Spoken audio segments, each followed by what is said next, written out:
The Vatican has clarified its recent document on guidance for blessings of same-sex couples and those in irregular situations. It says no teaching on marriage has changed and that pastoral blessings of same-sex couples are not an endorsement of those who request them. The head of the Vatican department that issued the document last month also says the original decree was meant as a, quote, clear answer to church leaders in Germany.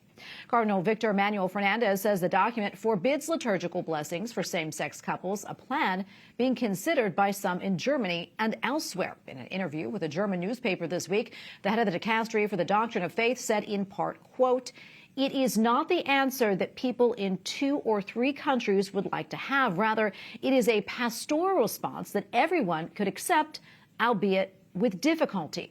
The interview came as the Dicastery released new clarifications on the blessings for same-sex couples. And we turn now to Matthew Bunson, Editorial Director for EWTN News. Dr. Bunson, great to be with you as always.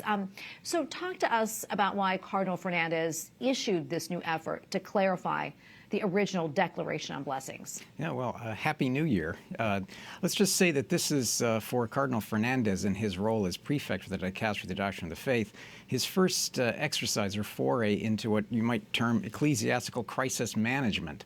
Really, from the moment that the decree was promulgated, there have been something of a crisis across much of the globe. There's a crisis among many of the faithful who were immediately confused, baffled, and in some cases scandalized, certainly by what they heard in the mainstream media and progressive Catholic media, whether or not this is actually going to permit the blessings of same-sex unions.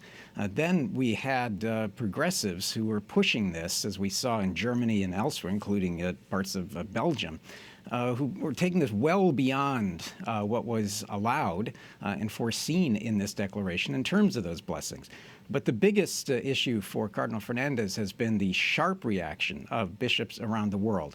Some have taken a position of caution, like many of the U.S. bishops, in terms of how we're going to grapple with the actual application of this. But many, in Africa in particular, but also in South America and Eastern Europe, have come out in firm opposition to the whole idea of blessing same-sex couples in any fashion, calling it a risk of confusion and scandal for the faithful. So there's a lot on his plate that he has to deal with, and this declaration was intended in some way to try to deal with that. Yeah, and what is the difference between this clarification and the original decree? Well, he goes to some lengths in this decree to reiterate, to try to calm some of the alarm of bishops around the world, that nothing has changed in terms of doctrine. But the biggest shift in this is that he's speaking much more directly to the bishops around the world, something that some argued was not the case in this original declaration. He's giving wide latitude to the bishops in the implementation of how they go about doing this, going so far as to say that the disagreements with this declaration do not constitute some sort of doctrinal dissent. At the same time, however, he is calling on the bishops, wherever they are and under their local circumstances, to try to implement it serenely, but also after a process of discernment. The other big question emerging out of this that he's trying to answer is the practical application of what this looks like on the ground in dioceses and parishes.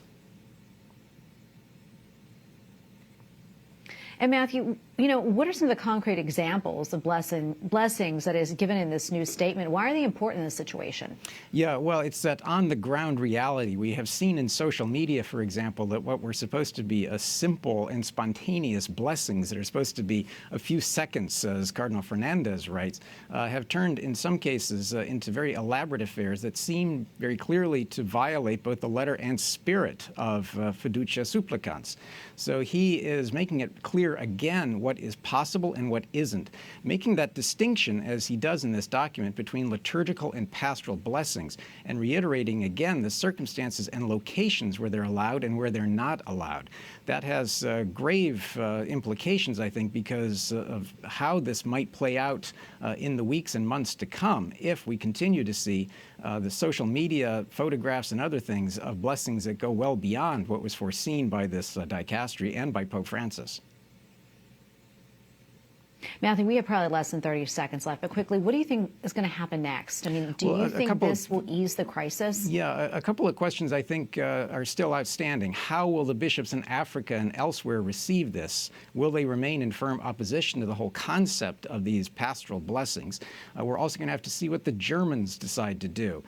Archbishop or Cardinal Fernandez plans to travel to Germany to meet with them to try to solve this crisis on that front.